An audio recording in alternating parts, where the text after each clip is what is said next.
This is fucking hello everybody. And you're wondering why I feel like I've been stabbed or something? Well, I can explain that easily. And that is, I read My Academia chapter 222, and let's just say the things we find now in this chapter just left me a bit in pain for a day. God damn it, this chapter. Well, anyways, it's time for me to review it because, oh boy, this chapter was just so fucking awesome. So yeah, let's get into this. In this chapter, we find out a bit more about Tomura Shigaraki. Yay! Wait, why did I just make a big excitement sound?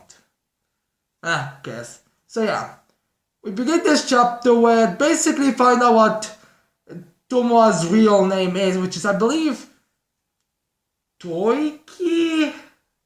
I know it was something on that line, but I am not 100% sure what it was. Most likely Toiki Shimuna or something. So yeah, we get the basically Tomura's answer to the doctor Ujiku, whichever we're gonna be naming him, which is basically just says explain everything in his mythology, his mental state, and we also get to see a little flashbacks from his childhood, like when All for One 2 came in, the place, the first reactions, and all of that, you know. Basically all the traditional things we would expect. So yeah, the history. So when we find out that Tomura's past up until All for One came into the picture is completely blank. Like, the only things that he sees and we see is like a bunch of quick shots with type of horror type aesthetic. You know, like we see a picture of a dog, I believe, which either seems to be Rain. A picture of a little girl who seems to be like that extreme drawing thing. Like those all over, and I believe what could be a little scene of his father's part of his face. Like, we see some messed up, like you can tell what the fuck is going on. I mean, the dog is probably like maybe the dog is like the only friend he had. Like, you know, in like tragic backstories, usually the only friend a person would have would be like an animal, like a little dog or something. Like, the dog is cute. And maybe the girl next to him is his sister, or maybe she's just a random family girl that just picked on him or something. We don't know. His past is like completely chaotic. The only thing we really do find out that besides All for One gave a hug to Tomura to calm down, and the fact that apparently Tomura's quirk is a mutation type quirk, except of that and, well, for the final one, apparently he killed his entire family, which is something we could have all just assumed, yeah. Those are the big three things. Let's talk about the whole mutation type quirk. Now, it could be a translation error. I am not saying that it's not. Like, it could be. Granted, I would assume that all of the quirks would have, you know, they would not be able to get messed up, but it's possible. But yeah, if Tomura's quirk is a mutation type quirk, I am wondering what kind of a quirk it is, because if you look at Tomura's apparently, he doesn't seem to be all that mutation looking. I mean, I guess maybe his skin's a bit different, but you can always just say he's a very pale guy. I mean, how he spends most of his times in like dark rooms, so I guess you can also say the lack of sunlight on him or something. But yeah, So that's something weird. I would like to know what kind of mutation it is. I mean, I was throwing out the idea of maybe there are going to be different types of mutations. Like some mutations are going to like give someone an extra ability. Like maybe if someone gets stabbed like through the chest, they would feel nothing, no pain. Like maybe that could be a what like even though it would be a quirk that doesn't give you pain, would that it should be like a mutation. Like you could stab him right in the heart and the person would still move and do it regularly. Or maybe a mutation type or maybe a mutation type quirk that will make someone be like phase shifted, like a sound guy. I was throwing ideas. So maybe Tomo has something amongst those types of mutation quirks. But so far, apparently he has a mutation type quirk, which seems to suggest that maybe it's something his arms because so far the only thing they were talking about his quirk was decay. But we also find out in this chapter that his quirk is the first one. Like no one had any ideas that this quirk exists. It was an utter and complete shock to everyone.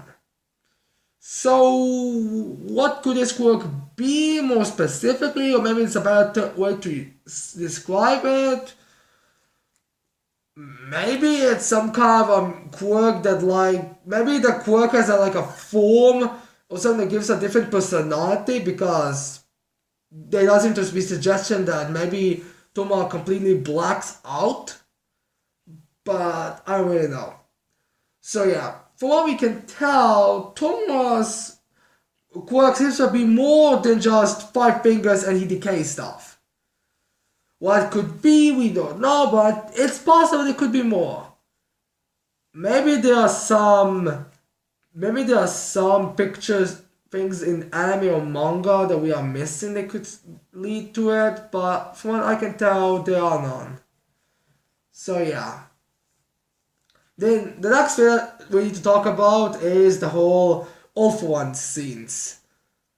So yeah, All for One doesn't really do much, although I am a bit curious about the timing because apparently this picture of All for One has him have hair, but if you go kind of by the timeline, he shouldn't have hair because I'm pretty sure he was stating at somewhere that All for One lost his face or became this weird knee type thing with a bunch of bruises before he got Tomura. So I don't know, maybe it's a wig or something.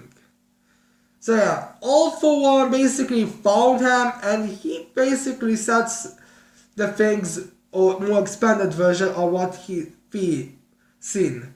For example, he found Tomura, he hugged him, and then he took him to a place. He said, "This is a bit of a cramped place. My apologies for that, but it should do for now. Besides, the rooms doesn't really matter for the teachings I'll do for training." And we get to also see Toma be like, "What are you gonna teach me, master?" So yeah, apparently as a kid, Toma was kinda into the whole thing. He didn't know exactly what he was going to go into himself. And not to that whole him killing his own family thing.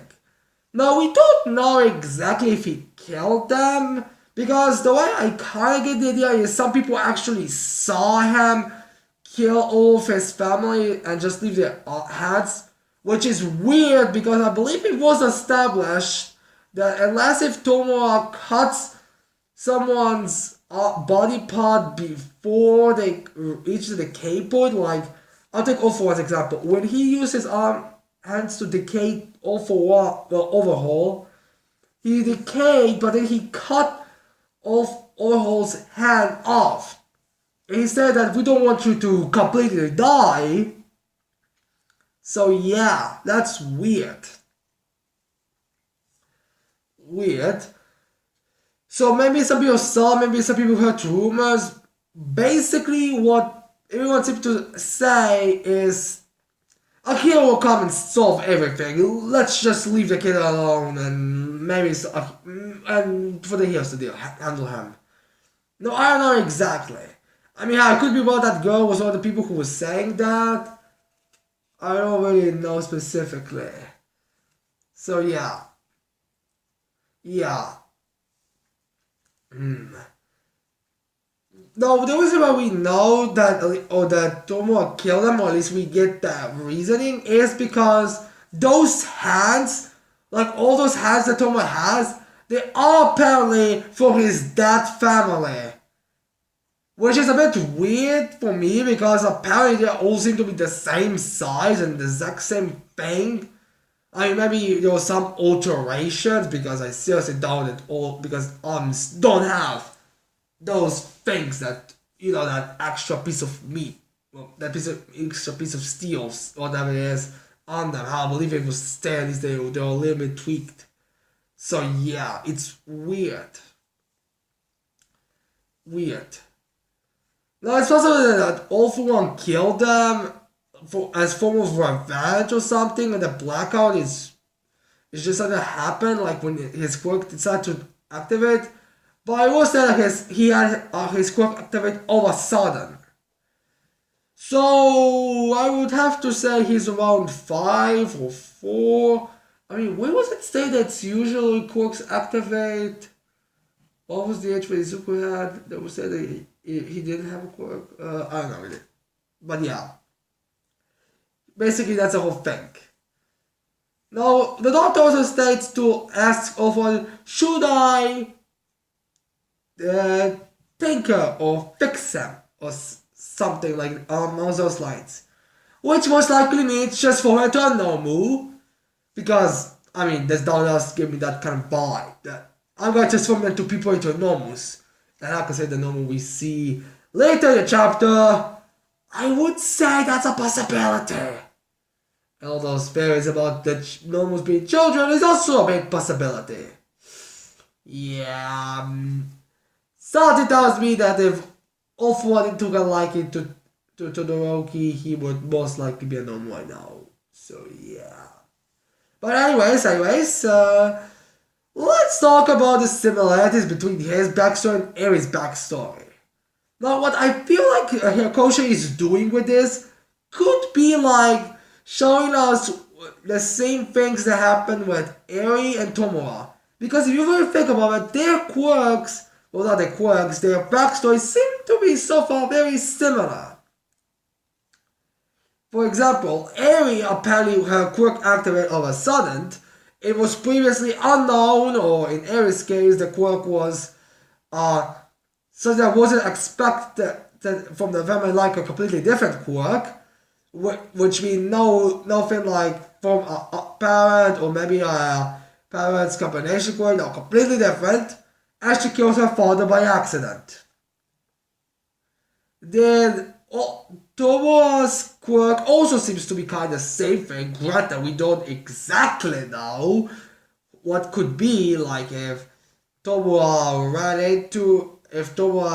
like had a different personality, like maybe after he saw them, the quirk activated, everything must die, and just like started attacking and then killing them for no reason, and he came back to it and he can only see glimpses, like you know how there's when our personalities take hold of you, that kind of type of thing.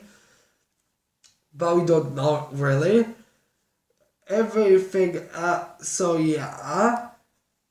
We don't know exactly. I mean, Eri, I believe that was there, she knew what happened, but yeah.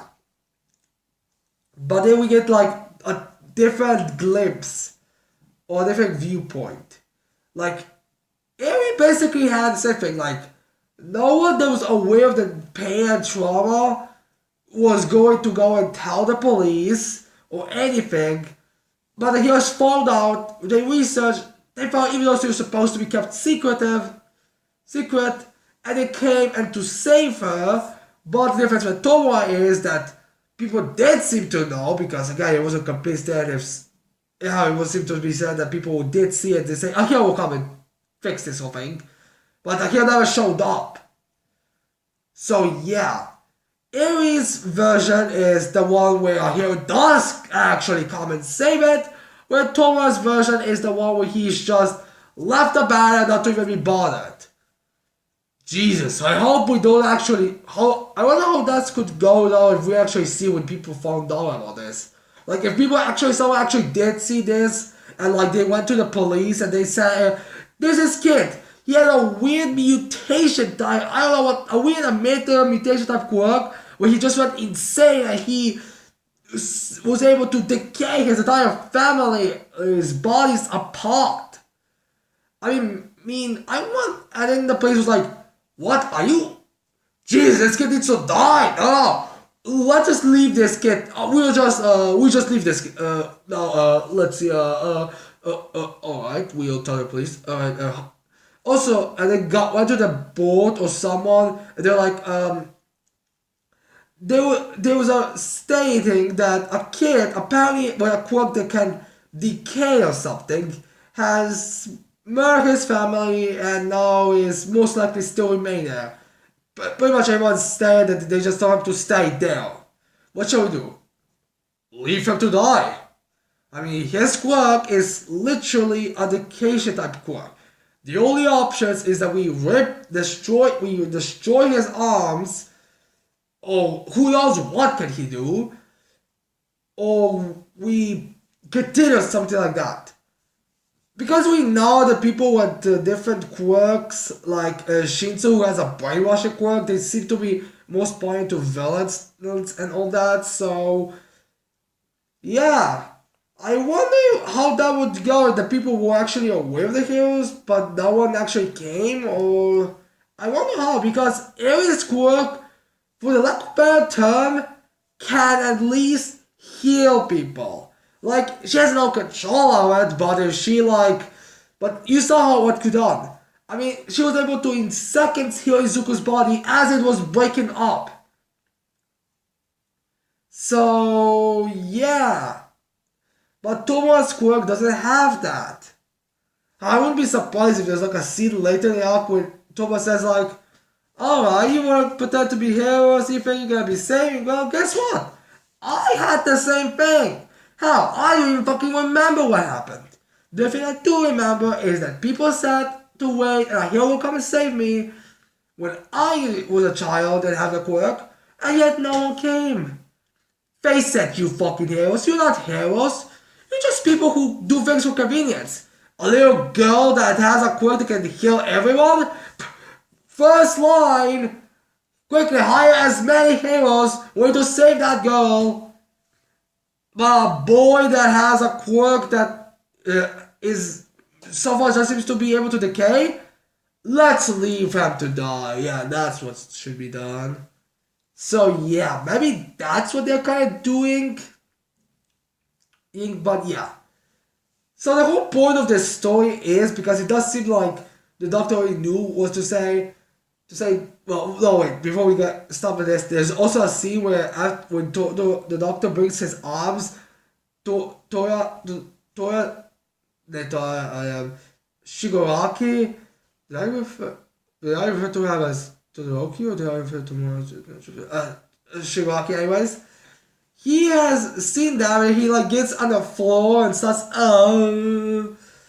and then he grabs those arms and puts them on he's kind of the same pose as when he is after all four was defeated. You remember in that season 3 where when they were talking, when all four was not narrating or someone for the meeting after the Camino Woods accident, where he was like this with his arms covered except the one covering his face. That's what kind of seems to be a parody of. How it does seem to be the exact same thing, only with younger Tomura. So yeah. So the end of this story is basically this. Todoroki's thing is, I feel emptiness. And even though these arms make me feel sick, they make me feel every worst feeling, the one thing being covered with these arms does make me makes me feel this void, this hole. And we get a brief scene with a bunch of things that happen, the students in class 1A being all friendly and kind, when a couple of heroes rescue, Kamunu Wu's jumping my Mount Lady the arms like this. It's like I was doing. But you're going to basically all that pictures type of things, stuff that's supposed to mean all good and positive type of thing. Yeah, we see him talking, and he's like, at the end of the day, I have nothing except desire to destroy, annihilate, kill everything. In my world, it will be hell and heaven at the same time. For a normal person, it will be hell. But for people like, for me and for my eyes, it will be heaven because everything we want will be ours. Of course, he doesn't say the whole thing. He just says, work with me, doctor. Because if you do, I will show you heaven and hell on earth. And the doctor's like, oh, that's a crazy idea, and I just cannot wait it. I cannot wait it, because after all, villains' dreams are the things we bring to reality, even though, no matter how crazy they are, I will definitely help you. So yeah. And then we get a little scenes with the other League of Villains members, when Kapraska's like, what? That was easy. Seriously? And then Toga's like, whoa, Tomura saw some weird things in his past. I remember the translation I originally read when she said Tomura-kun, but alright. It's just a minor thing. For me, every time she says Tomura, just like, the Tomura says kun at the end. But then she's like, wait a second. If we destroy everything, does that mean we also destroy things I like? And the Tomura is like, I don't know exactly what the tone is. Like, maybe he's just, and now my allies can get their things they want. I'll allow them to have that. Or if he's like, my allies' wishes are exceptions. Because he didn't say that what I said before. So yeah. And then she's like, yay! I do feel like they are going to have to discuss what they're going to do with Izuku, because I'm pretty sure that Izuku is on the top list of things Tomura wants to, kill, destroy, decay, annihilate. You know what I mean. So yeah, that's kind of thing. And then he's like, Doctor, don't tell me you just made this whole thing. You just said you're not going to help me just because you want to see what I'm going to say. Oh, well, so I have to make sure. I mean, after all, I am dedicated to you no matter what. But, Gigantamakia kinda isn't. So, you need to convince that. Like, oh, I will help you. I'll give you some of my no moves. I'll even do that. Those 2 bullets you want me to duplicate. But I also have something special for you. What that special could be, I have no idea. Maybe it's something to put his arms into a better uses or something. I don't know. I can already think about the things that people are gonna make. Will it be like multiple cores? Will it be like a stronger body for him to possess, or who knows what? But yeah. Here we go into the action. But now Dobby also says to have. Well, I don't really care. I right now have a meeting with an ally that I'm very interested in. So you guys can do whatever you want, but I'm gonna go focus on that. And yeah. I'm really trying to read Dobby's character right now because, I don't know, he's so weird right now. Apparently, he wants to be a member and has a big standard for what someone should be for him to join. But yet, he doesn't seem to be all that interested. I mean, what's Dobby's end goal? I mean, it's possible that he's Todoroki's brother, but that's so far the only thing we know. I mean, is his end goal to get allies that can have him fight Endeavor and kill, so they'll give him ability to kill it? I don't know. Dobby's really weird right now. But yeah, at the end of the day, they decide to basically say, Doc says, that's good, Dobby, but you know what, before we get that, I want you to help me with my research. After all, I can tell you and I have both good eye. And yeah. Now, help me get now. I'll give you some high end to test out. And that's basically just the thing how it went with the high ends. And situation in the previous arc with Endeavor. So yeah, that's how it all goes. So yeah, then Doctor gives League of Legends these little communicators to put in their ears so they can communicate with each other and to get in contact. So yeah, that's how it goes, kinda. And Ojiku, Doctor sends them back through a weird little monkey Nomu, baby Nomu, like a weird Nomu that kind of seems like a toy with a monkey with a baby, I think. Because it's so weird, like maybe it's a normal monkey named Junk-chan, or maybe it's a baby mutated toy. Like, I don't know, it's just so weird. And apparently that's the creature they were using for the teleportation quirk that they were, utilizing. And the way it kind of seems to go is like, how a toy gets on him and then, on his knees or something, jumps and then he, has like a button he like rolls or something and then he teleports people everywhere. And he teleports, I'm guessing everyone except Dobby into the location they would, or maybe he just teleports Toma because I don't believe we see anyone else there. Toma to Gigantamakia, and he's like, hail to the new king, Gigantamakia. And John was like, king is the one that makes people scared into them. Like weird. They were just gonna brief captions of saying like, the short story short, long story short, they have a lot of fun with Gigantomachia, which most likely ended up with them convincing him to join.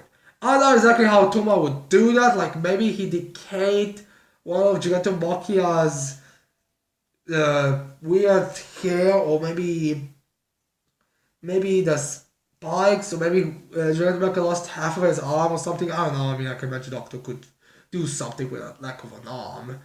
But yeah.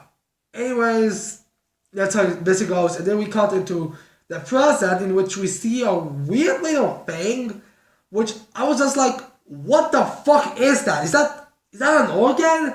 Is that what happened to a part of Janamaki's arms? Is that like the thing that Seiji guy from the Shikatsu Academy? Because we do see a finger, but what people seem to be telling me and what people seem to believe, it's just Giran's calf with his finger next to it. I don't know what could this mean. I guess it could just be that he's torturing them, because we see the directors, the CEO say like, it's time to destroy the League of Villains. Yeah, I don't think the way this arc is going to go will be going that way, but yeah, that's probably just going to be the opposite thing. So yeah, the thing we see is a bunch of, it's just the scarf and the finger. Maybe they were able to get information that that's like one of the locations the League of Villains have been hanging in, and that's just and they are just leaving there for like the message that we are taking you guys down. Maybe that's what's going to be happening. Like maybe the next chapter we're going to get like maybe twice or someone will have maybe a new member. I mean, apparently all new members if we go by the list thing. So I mean, alright, I would like to believe there are going to be more villains than just the ones we know right now and the ones that are imprisoned and the normals. I want there to be more. And now, even for the traitor thing to work, you kinda need to be more. What the fuck is even up with the whole traitor thing? I just don't realize. Like, did how does the whole traitor thing go right now? I mean, I guess maybe. I mean, I don't believe you said that he was working at UN high school, but I don't think he could. Alright, what the fuck is up with the traitor thing? Can someone please explain this to me how the traitor thing gets in the fucking story? Because so far, what I could tell, it seems there is no logical way. I mean, they had apparently no way of contacting him. They apparently only seem to be them as members and no one else. And how does maybe I'm missing something. Can someone please explain this to me? Because I don't really understand it right now. Maybe it's going to be explained later. Or maybe they do want to just say it's just a coincidence, or maybe they have someone with a quirk that could allow them to get in contact. Hell, maybe that Jogchan has a quirk that allows them to do something like that. Who knows really at this point? But yeah. Yeah. So that's basically the chapter. This chapter was amazing. We get a bunch of information, and if you've been a let down by One Piece chapter, this chapter makes it up for it. Like at the beginning of the chapter, I was kind of pissed off because I thought it was going to come out on, the what's that? Saturday or Monday, like the 31st of March. But no, it came out today, on Friday. Everybody knew. So yeah, but this chapter more than makes out for it. It's amazing. So yeah, I hope you like this video. I hope you guys leave a like and subscribe to my channel for more videos in the future. And that's it. I can't wait to see all of you next time. Bye.